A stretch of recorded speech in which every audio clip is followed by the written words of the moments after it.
You guys are spoiled. They did this all the time until we got 40-page PDFs. When a leak comes out, or you say something you shouldn't have said, out of line, the whole company gets searched. Ari, if you ever meet the producers of Street Fighter 6, they're great guys. I took pictures of them. They look like, They're a bit wild when they're drunk. I learned that. It's very unfortunate to see. Again, like not every fan is like that, but it can be a little frustrating to see in general because we know, like, as cryptic and as for lack of a better term, annoying as it is to not have as much communication from NetherRealm as the majority of us would like, which kind of makes us NetherRealm people kind of jealous of like the Capcom and the Namco fans because you guys are spoiled. We have to like. Hold on. Actually, do you know Aria go first? Aria go first. I don't know if transparency is something Bandai Namco and Tekken are known for.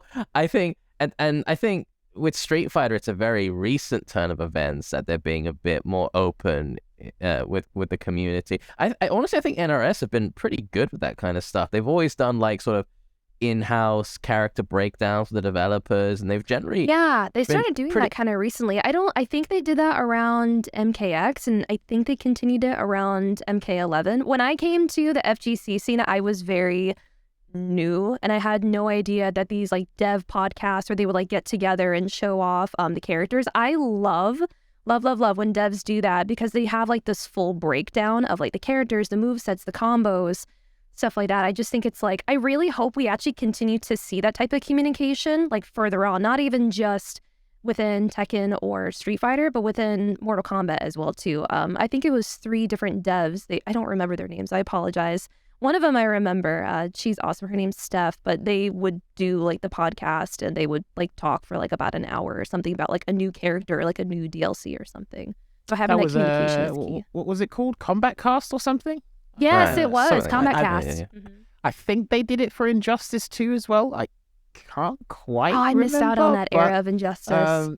It's a thing where, again, as technology changes, time changes, so the way of communication has to change as well. That's true. And again, I'm with Aria. Like, our communities, we have to work for that just to understand, because they change something and you never got a reason. Got a reason. Right.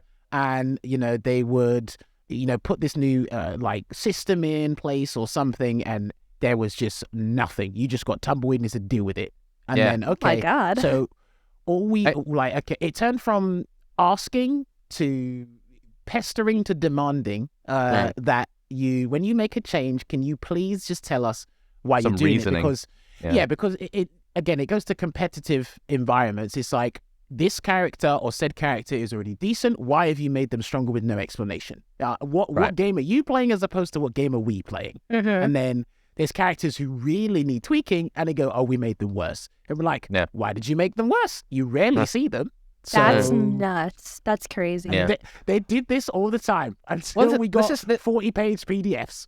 This is that was standard practice really for fighting games. For like the getting balance patches with little paragraphs explaining the developer's intentions is a very recent thing. It's like the past year or two, and I only started noticing it with Street Fighter around, there was a clear shift with Street Fighter V around, I think it must have been season 4 or something like that, where some of the in-house talent changed over, and it seems like Capcom sort of took a good hard look at where Street Fighter was heading, and it was like, we need to do a bit of a course correction here, and they got a lot of fresh new talent on the team, and who seem to be more in tune with players and the community. And something I will say I really like about Street Fighter 6 is that from the ground up, even its game design, it feels like that game was made by people who actually play fighting games. Yeah, that's similar to how Final Fantasy VII Remake came about. They just got people who played the game when they were kids to just design it. And take it from me, right? Ari, if you ever meet the producers of Street Fighter 6, they're great guys. I took pictures of them. They look like, they're a bit wild when they're drunk. I learned that.